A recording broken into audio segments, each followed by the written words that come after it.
What's up, everybody?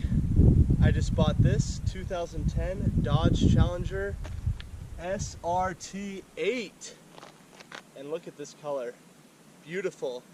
Now look at this freaking SRT-8.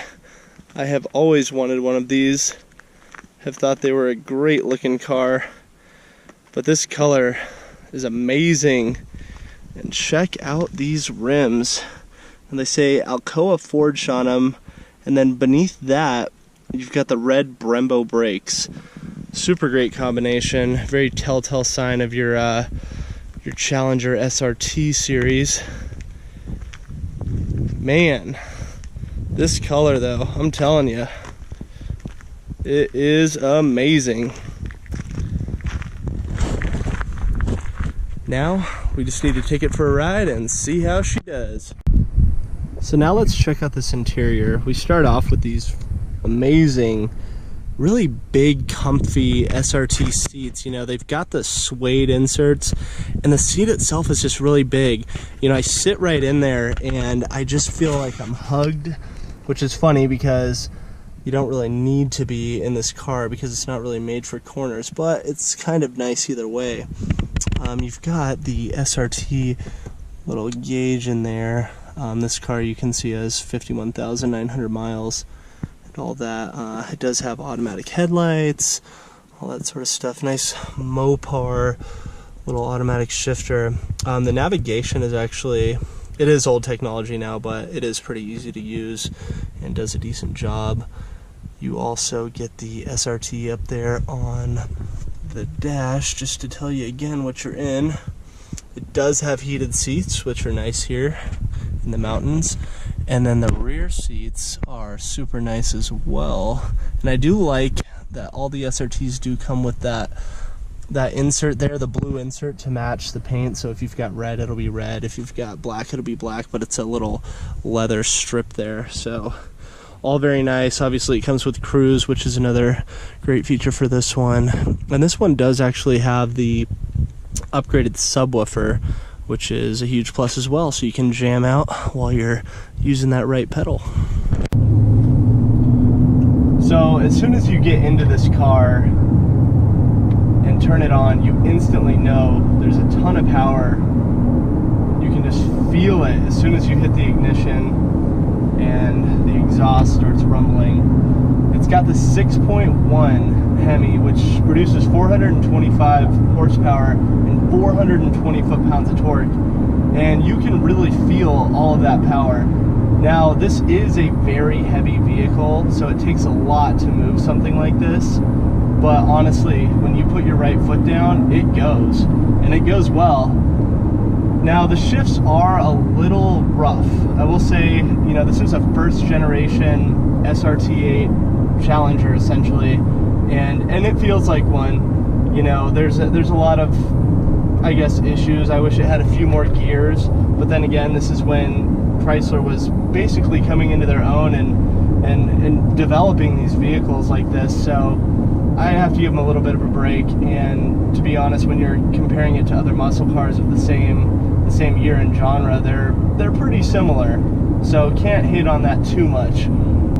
Now I'm taking this car on some pretty windy roads, but we are by ourselves, so we can put the pedal down a little bit and really see what it's all about. So if you're just going in the turns and there's no one in front of you, it is a lot of fun because you don't have to worry as much about braking and basically running into anyone. So with that being said, your right pedal is one of your best friends in this car. It's really a joy to use actually all the time. You have power no matter if you're at 0 miles an hour, 60 miles an hour, so on and so forth. You've got the power whenever you need it. So it's actually a lot of fun. Obviously, when you're in the straights, that's when this car is really going to shine. We're going to do a little test right now and see what it's all about, from 0 to whatever we get to by the end of this road. Whoa, wheels definitely spinning, but they do eventually catch, and that is 60. Pretty quick. And the lowest numbers, I'm going to use the same source for all these reviews, which is 0to60.com, and their number was 4.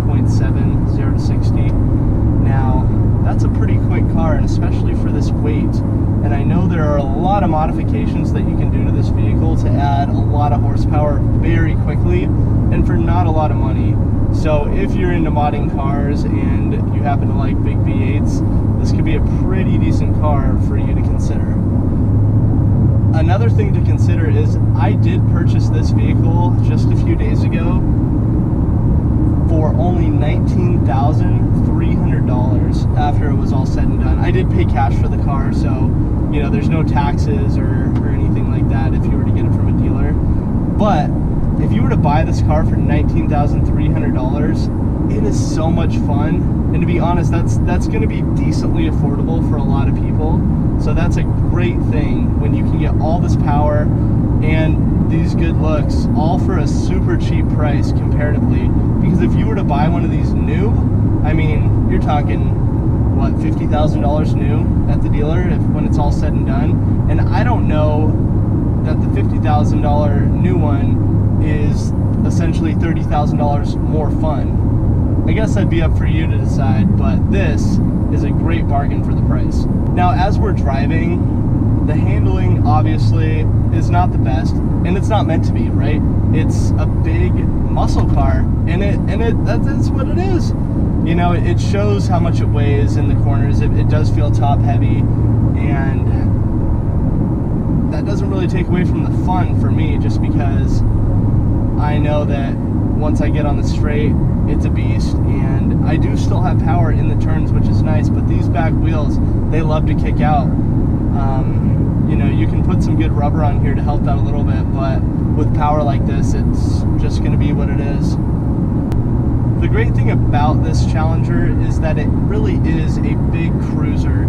I actually enjoy driving it just down the road. You know, if you're going to get on the highway, it's great. You can freaking smoke your tires all the way into traffic and be good to go. And then it is actually comfortable to drive because it is so heavy and lumberous. It just kind of rolls down the road and just goes and does what you want it to do, and you've got all the power you need. I will say that one of the things that I do like about this Challenger is obviously the fact that it is an SRT. The problem that I have is that they make RT Challengers and 6-cylinder Challengers that to me really are not as much of a muscle car as they need to be. You know, they've got the looks and all that, but there's no muscle to the muscle car. So what's the point? You know, it's like SpongeBob's inflatable arms. They look good, I guess, but did they really do anything? Not really. And I feel like that's the same thing with all of the other Challengers below the SRT. You know, they look good, but they really just don't do the job like this one does.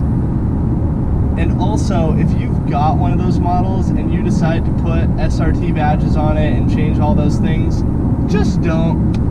We all know what you did, so just be good with what you buy. If you want an SRT, buy an SRT. You know, don't kick the shins of everyone else that has an actual SRT and put them fake badges on there. Not cool. Another great thing about this car is that you are going to get compliments from a different sort of people all the time. You know, you've got older people that really like the new Challengers, you've got younger people that like the new Challengers. Even if you're a Camaro guy or some other sort of muscle car guy, Mustang, whatever, you know, they can still respect the SRT just for what it is. And the color of this one specifically does get a lot of attention, so that's nice.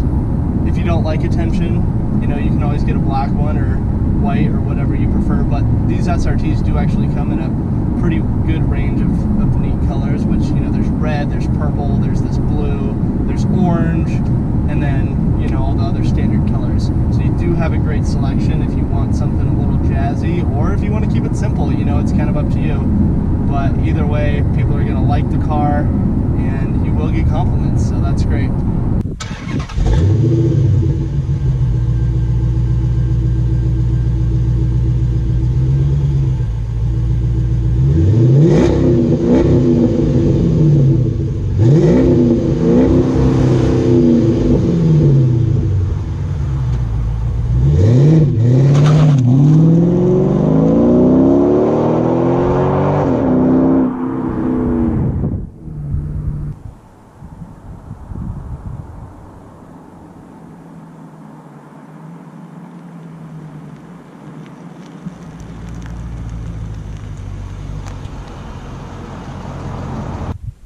in all, this car is a pretty amazing, big old hefty cruiser with a big engine in it.